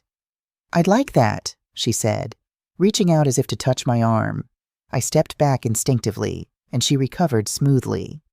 "Around 2? Perfect," I agreed, already calculating how to set the trap. As soon as she left, I called Detective Morales. "Jennifer just approached me, trying to negotiate privately. I've set a meeting for tomorrow afternoon." "Don't meet with her alone," he warned immediately. "I wasn't planning to," I assured him. "But this might be our chance to get her to incriminate herself. If we wire the house..." There was a pause as Morales considered. "It's risky, but it could work. I'll bring a team in the morning to set up surveillance. If she makes any admissions about the scheme or Mark's treatment, we'll have her." The next morning passed in a flurry of activity as police technicians discreetly placed recording devices throughout Mark's living room and kitchen. Detective Morales briefed me on how to direct the conversation without tipping Jennifer off. Let her think you're vulnerable, grieving, overwhelmed, looking for an easy solution, he advised. People like her prey on perceived weakness. She'll try to establish a personal connection. Position herself as sympathetic to your loss while suggesting her solution is the only reasonable option. I nodded, familiar with the tactics from hostage negotiation training. And what's my objective? Get her talking about the money, where it went, how much she took. If possible, steer the conversation toward Mark's medical care. We need her to admit to either financial exploitation or medical neglect, preferably both. At precisely 2 o'clock, Jennifer arrived, carrying a small gift bag and wearing an expression of practiced sympathy. I invited her in, noting how her eyes scanned the room not in grief, but in assessment, cataloging valuable items. I brought you something, she said, offering the bag. Inside was a framed photo of Mark, the same one she'd deliberately smashed during her rampage through the house, now in a new frame. I felt terrible about what happened to this, she explained, watching my reaction closely. Mark loved this picture. The manipulation was so transparent it would have been laughable if not for the stakes. I placed the photo on the coffee table, murmuring appropriate thanks. Can I get you something to drink? I offered, following the script Morales had suggested. Tea, perhaps. That would be lovely, Jennifer replied, settling onto the couch as if she still belonged there. In the kitchen, I took a moment to compose myself, remembering my role. When I returned with 2 cups of tea, Jennifer had already moved to Mark's desk, casually examining papers I'd deliberately left visible bank statements showing significant remaining assets. So much paperwork after someone passes, she commented, returning to the couch. It's overwhelming, isn't it? Completely, I agreed, injecting weariness into my voice. The legalities, the financial matters. I'm a soldier, not an accountant. Jennifer's smile was predatory, though she clearly thought it sympathetic. That's why I thought we should talk privately. All these lawyers and courts, they just complicate things. Mark would have hated seeing his money wasted on legal fees. I nodded, encouraging her to continue. I'm thinking we could settle this simply, she went on, leaning forward confidentially. You keep some sentimental items. I maintain the lifestyle Mark wanted me to have, and we both move on with our lives. No prolonged court battle, no messy public fight. What exactly did you have in mind? I asked, playing the role of someone considering capitulation. Jennifer's proposal was breathtaking in its audacity. She would take the house, the investment accounts, and Mark's life insurance, while I would receive some personal effects and a generous one-time payment of $50,000. That seems uneven, I said carefully, feigning confusion rather than outrage. Mark and I were building a life together, she explained smoothly. Everything we had was meant for our future. He'd want me to be taken care of.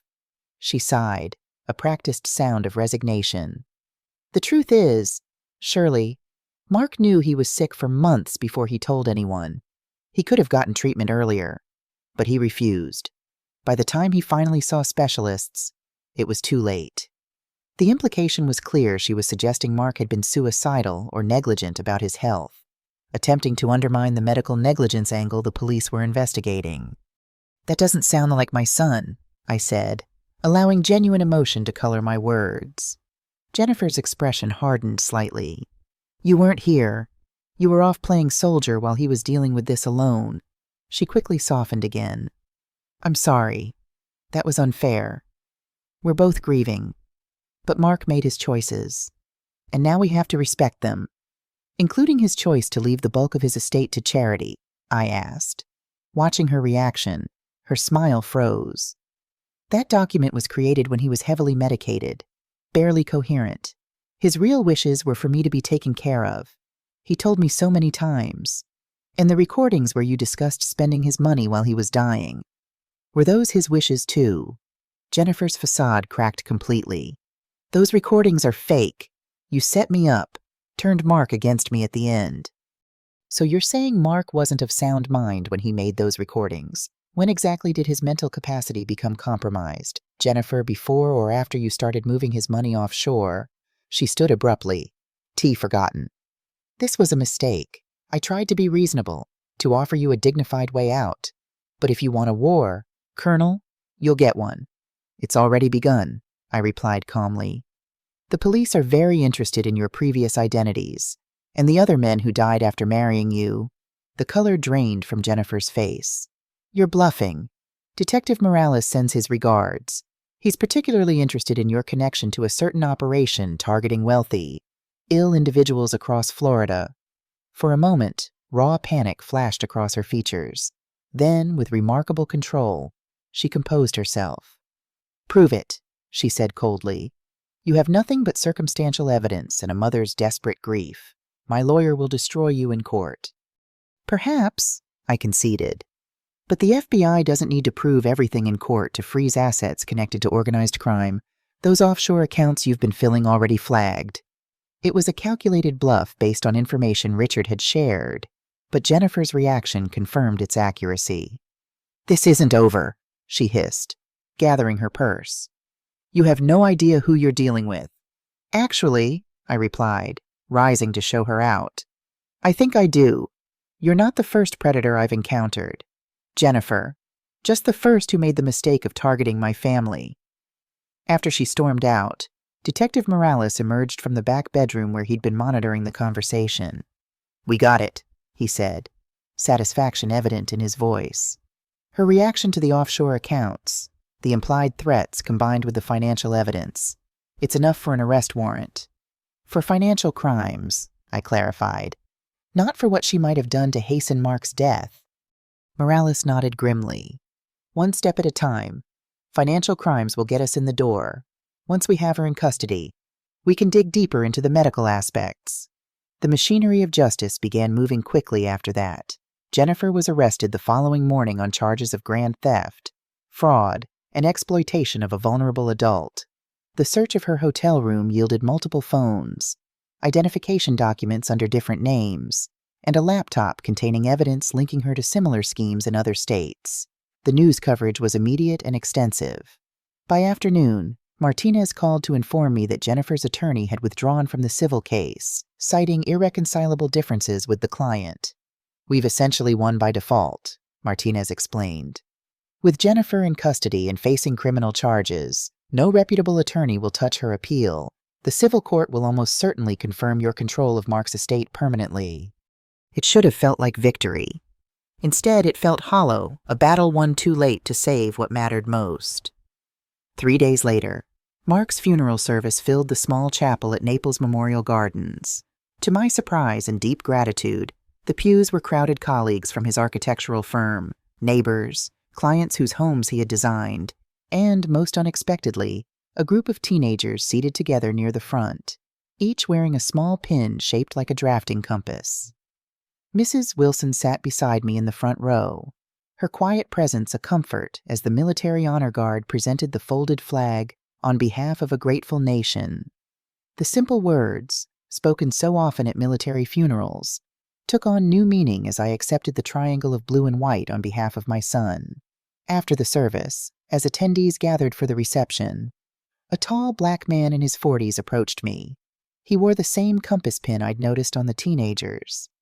Colonel Grant, I'm David Foster. I ran the architecture mentorship program Mark was involved with. He gestured toward the teens. These are some of his students. They asked to come pay their respects.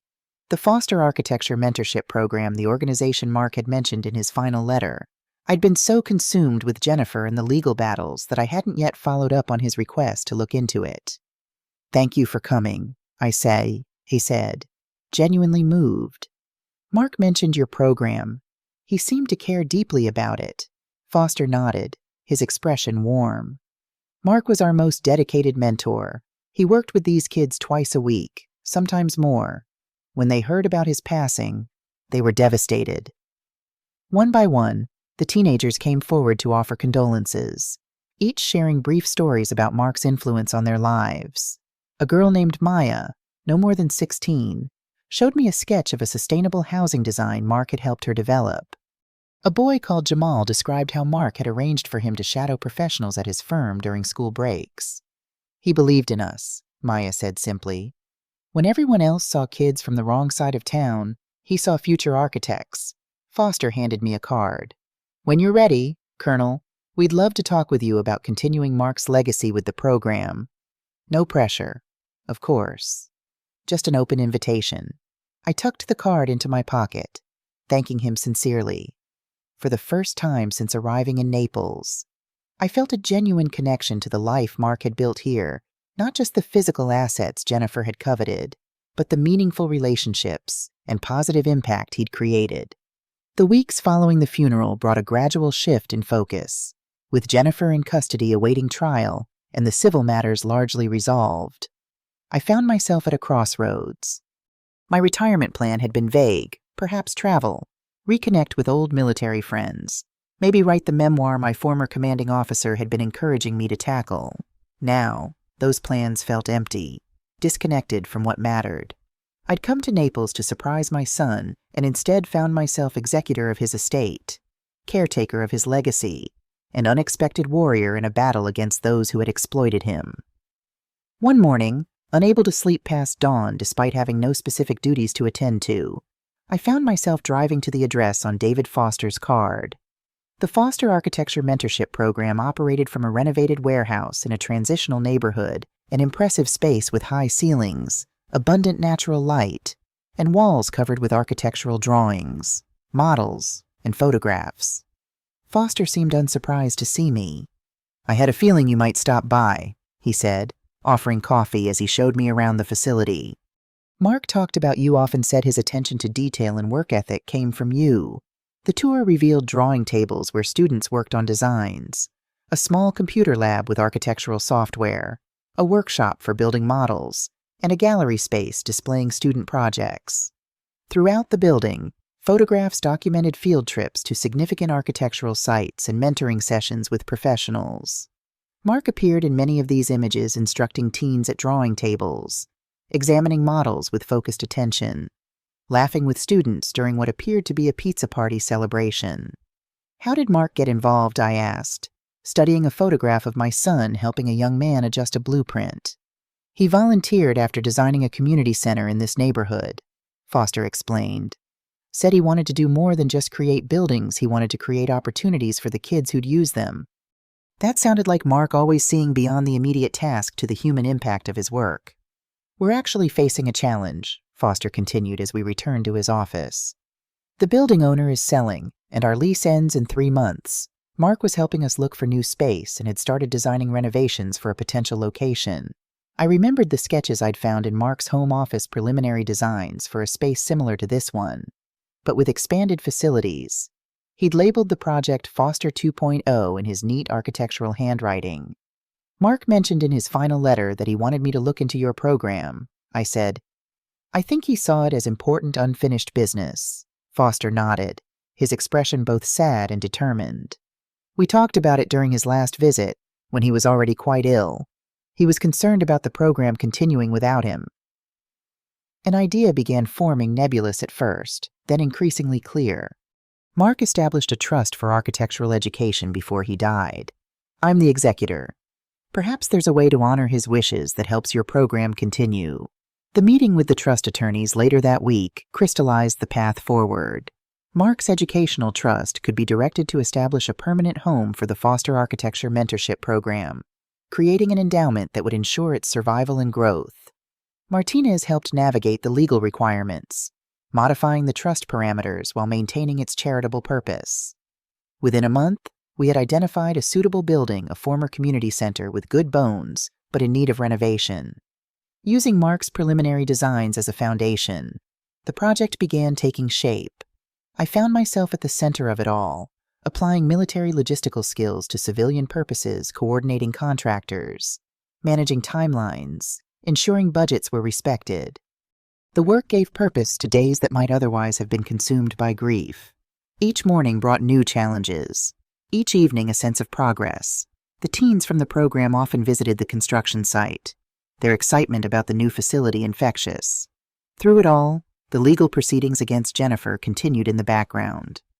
Detective Morales kept me updated on developments, additional victims identified, evidence mounting of a sophisticated criminal enterprise. Jennifer herself remained in custody, denied bail due to flight risk and the severity of the charges. They're looking at decades of prison time, Morales told me during one update.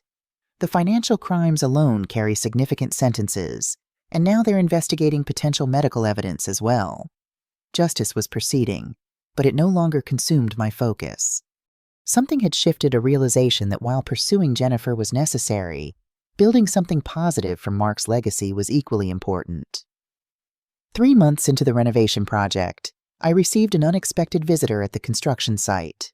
Thomas Wilson, Mrs. Wilson's son who had helped with repairs at Mark's house, arrived with an unusual request. "I'm working with a group of veterans transitioning to civilian construction careers," he explained. "We're looking for practical training opportunities. This project would be perfect if you're willing to take on some apprentices." The synchronicity was striking, another piece falling into place in this new life I was building from the ashes of loss. Soon, a team of veterans was working alongside the regular contractors, learning skills while contributing to a project that honored both Mark and the values of service we shared. As summer turned to fall, the new Foster Architecture Center neared completion. The modern, light-filled space incorporated Mark's vision while adding elements that reflected my own influence areas designed specifically for veterans programs, spaces that could adapt to changing needs, structural elements that honored military precision and resilience. On the day before the official opening, I stood alone in the main gallery, surrounded by the teenagers' architectural models displayed on pedestals. Maya and Jamal had created a central piece, a scale model of the very building we stood in, perfect in every detail. A small brass plaque beside the main entrance read, "The Mark Grant Center for Architectural Education, Building Dreams, Honoring Service." My phone rang. Martinez calling with news. "Jennifer's taken a plea deal," he said without preamble. 20 years for the financial crimes, with agreement to testify against her co-conspirators. The medical investigation is ongoing, but they found evidence of tampering with Mark's medication. I should have felt satisfaction, closure, perhaps even vindication. Instead, I felt only a quiet acknowledgement that one chapter was ending while another continued to unfold. "Thank you for everything, Edward," I said sincerely. "Your help has meant more than I can express." "What will you do now?" he asked. "Return to your retirement plans." I looked around at the center, at the space that had become not just a memorial to Mark, but a living extension of his values and vision. "I think I've found my second career," I replied. "It turns out there's more than one way to serve." The official opening of the Mark Grant Center drew community leaders, architectural professionals, and media attention. The teens from the program served as proud guides, showing visitors through the facility and explaining how the various spaces would function. I stood back, watching the interaction between the young people and the community that had come to support them. This was Mark's true legacy, not the house or the bank accounts Jennifer had coveted, but the lives he had touched and the opportunities he had created. As the event wound down, David Foster introduced me to a visitor who had arrived late, Dr. Chen, the oncologist who had initially diagnosed Mark's cancer. "I wanted to see what Mark helped create," she explained, her gentle manner reminding me of Dr. Reynolds. He spoke about these students during his appointments, even when he was quite ill. We walked through the quieting center together. Dr. Chen sharing memories of Mark as a patient, his concern for others even while facing his own mortality, his detailed questions about his treatment, his determination to complete certain projects before time ran out. "There was one thing that always bothered me," she said as we reached the memorial wall displaying photographs of Mark with his students. "His condition deteriorated much faster than I expected given the initial diagnosis. I've reviewed his case several times, wondering if I missed something. The police investigation found evidence that his medication may have been tampered with," I told her quietly. Dr. Chen's expression darkened. "That would explain a lot. The rate of decline was unusual. I actually noted it in his file." The confirmation of what we'd suspected was both painful and validating. Jennifer hadn't just stolen from Mark. She had likely accelerated his death, either through deliberate action or criminal neglect. "I'm sorry I couldn't do more for him," Dr. Chen said, genuine regret in her voice. You did everything possible with the information you had, I assured her. The person responsible is facing justice. As Dr. Chen prepared to leave, she mentioned the pediatric oncology unit where she also worked. We have a patient there who reminds me a bit of your son, same determination, same concern for others despite his own circumstances. 8 years old and worrying about the other children more than himself. What's his diagnosis? I asked, thinking of the countless military hospitals I'd visited over my career, the wounded soldiers who'd shown similar courage. Acute lymphoblastic leukemia, she replied. Ethan Chen, no relation to me. Just coincidence. He's responding well to treatment, but he has no family support. His mother passed away last year, and his father is unavailable. The story tugged at something in me. No other relatives. Dr. Chen shook her head. He's in the foster care system, but with his medical needs, placement is challenging. He spends more time in the hospital than most homes can accommodate. Before I could respond, Foster called me over to meet some potential donors for the program's operational fund. By the time I looked for Dr. Chen again, she had departed, leaving me with thoughts of a boy I'd never met facing battles no child should have to fight alone. The following week, after settling into a routine of dividing my time between Mark's house, which I'd decided to keep rather than sell in the center, I found myself driving to Naples Children's Hospital. The impulse was difficult to explain, perhaps a continuation of the need to create something positive from loss, perhaps simply human connection to balance the administrative tasks that now filled my days. The pediatric oncology unit was bright with murals and child-sized furniture, a stark contrast to the military hospitals I was more familiar with. At the nurses' station, I introduced myself and asked about volunteer opportunities. We always need readers for the children, the charge nurse told me. Many parents can't be here during the day due to work, and some children don't have regular visitors. As she explained the volunteer program, a small figure in a wheelchair rounded the corner, a thin boy with dark hair cropped close to his head, a NASA t-shirt hanging loosely on his frame, and bright blue sneakers that seemed too energetic for his pale skin. Ethan, you're supposed to be resting, the nurse scolded gently. I am resting, he protested. Just resting while moving.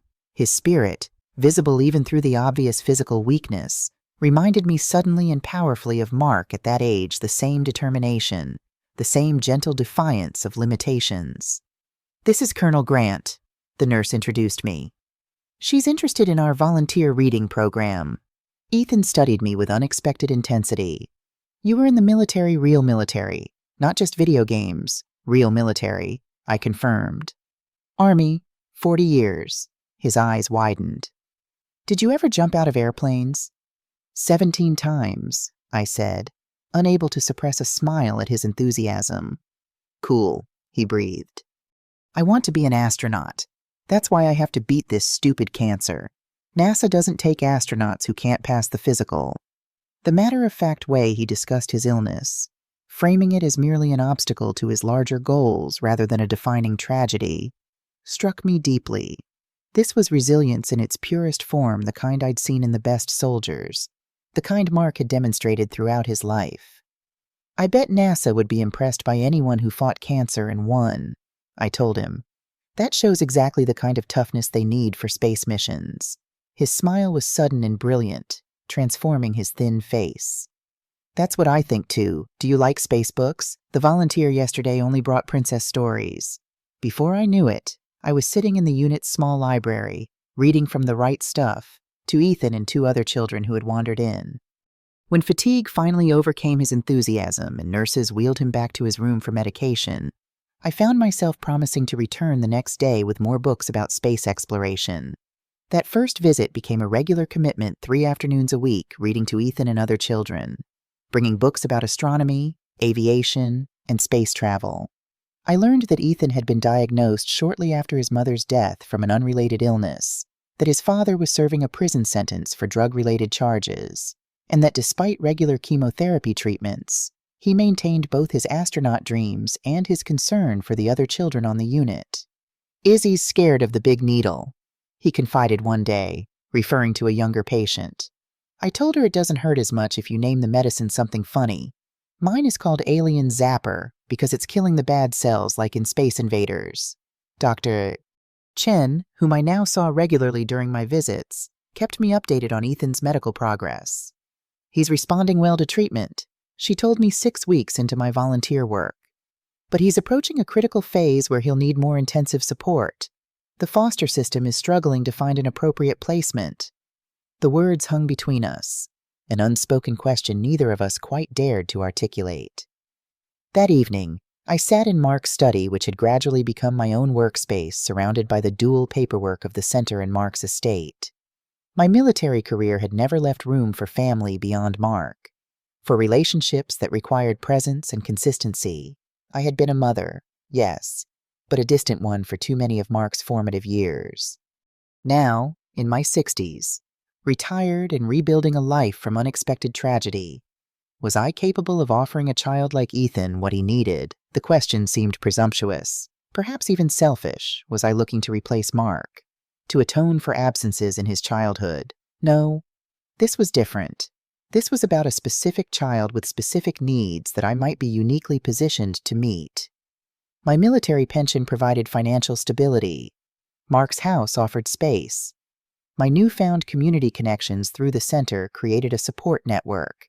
And most importantly, my retirement meant I had the one thing I'd never had during Mark's childhood time. The decision crystallized not as an emotional impulse, but as a practical assessment of capabilities matched to needs, the same approach I'd taken to military problems throughout my career.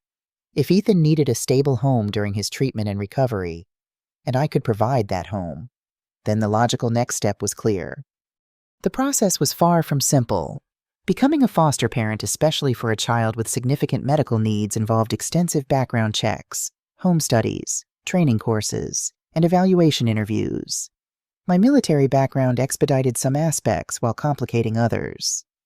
"You've moved frequently throughout your career," the social worker noted during one interview. "Stability is crucial for children in Ethan's situation."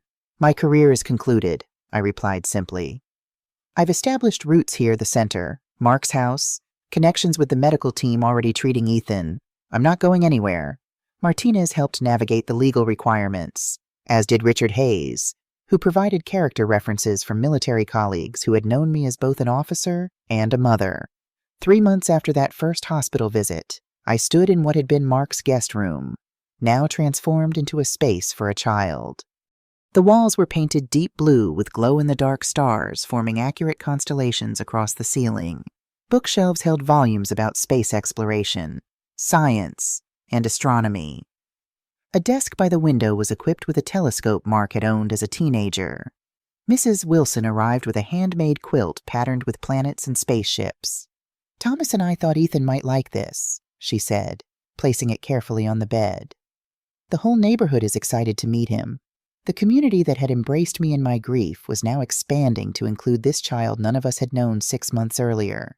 The foster center teens had created a special welcome card signed by all of them. Dr. Chen had coordinated with Ethan's medical team to ensure seamless transition of his care. Even Detective Morales had stopped by with a vintage NASA poster he'd found at a garage sale. When the day finally arrived to bring Ethan home, I found myself unexpectedly nervous, a sensation I'd rarely experienced even in combat situations. What if he didn't like the room? What if the adjustment was too difficult? What if I wasn't equipped for the challenges of parenting a child through serious illness? But when Ethan wheeled himself into the house, his face lighting up as he explored each room, those doubts began to recede.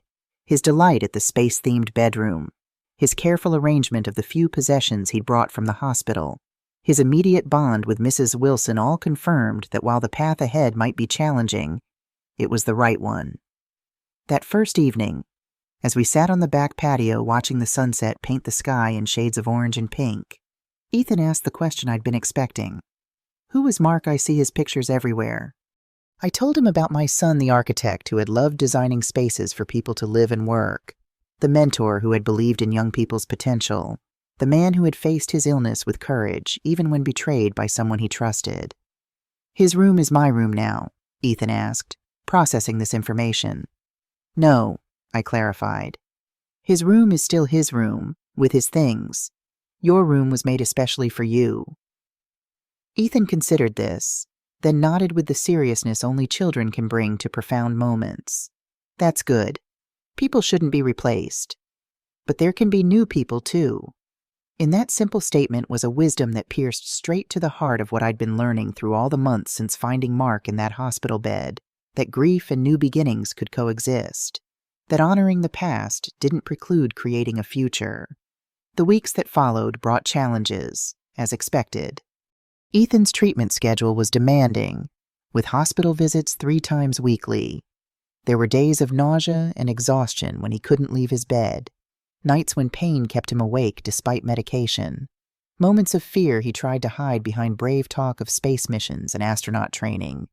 But there were also triumphs: his first swim in the Gulf after doctors approved water activities, his introduction to the teens at the foster center who immediately adopted him as their mascot, his growing collection of space books that gradually expanded to include architecture and design. 6 months after Ethan moved in, the final legal proceedings against Jennifer concluded with a comprehensive plea agreement. 25 years for fraud, exploitation, and newly confirmed charges of medical tampering based on forensic evidence. The broader investigation had identified 7 other victims across 3 states, with additional charges pending against Jennifer's co-conspirators. Martinez brought the news personally, along with final paperwork closing Mark's estate matters. "It's over," he said simply. "Justice, as much as the system can provide." That evening, Ethan and I walked down to the beach at sunset, a ritual we'd established on days when his energy allowed. He was stronger now, the treatments beginning to show positive results. Though the road to complete recovery remained long, we carried a small wooden frame containing Mark's photograph. One I'd found in his office, not a formal portrait, but a candid shot of him laughing. Truly happy, taken at the foster center during a student celebration. Ethan had asked about this ritual when I first suggested it, and I'd explained as best I could. It's not goodbye, because we carry him with us every day. It's acknowledgement of what was lost, what was found, and what continues. We found a spot where the tide reached far enough to kiss the sand but not take what was placed there. I set the frame down gently, pressing the base into the soft earth. Ethan placed a smooth stone beside it, one he'd found in the garden that morning, saying it would keep the picture from blowing away. We stood there for a long while, letting the waves speak for us.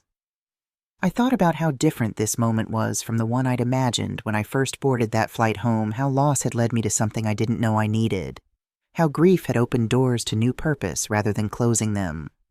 When the horizon began to glow with streaks of pink and gold, Ethan slipped his hand into mine.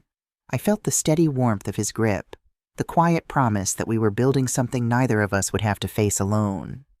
"Ready to go home?" I asked. Ethan nodded, his gaze still on the photograph and the endless water beyond. "Yeah, I think he'd like what we did with the place." Turning toward home, I knew the house we would return to was more than walls and windows now. It was a place held together by new beginnings built on honored endings, a foundation strong enough to support whatever came next. And for the first time in a long time, that was enough. What would you do if you were in my place? Have you ever been through something similar? Comment below.